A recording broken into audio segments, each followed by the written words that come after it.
Sa isang affidavit na isinumite niya sa Korte Suprema, iginiit na dating MRT General Manager Al Vitangcol na mga dati niyang boss ang dapat kinasuhan kaugnay sa maintenance contract ng MRT.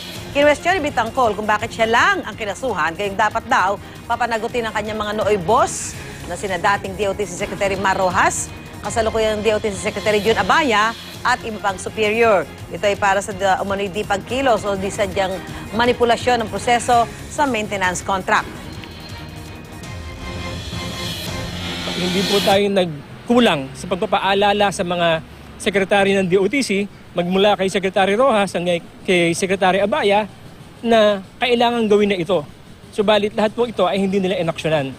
Sagot ni Abaya, naniniwala sila sa fairness at impartiality ng Ombudsman. Sa inilabas na pahayag ng DOTC tungkol sa issue, iginiit ng ahensya na sumusunod sila sa procurement law. Sabi naman ni Rojas, kailangan muna niyang mabasa ang affidavit bago magkomento.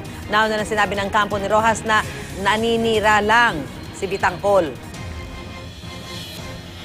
Ngayong nakasuhan na siya ng ombudsman, sinisikap niyang manggulo at maikalat yung sisi para mabawasan yung kanyang pananagutan dito.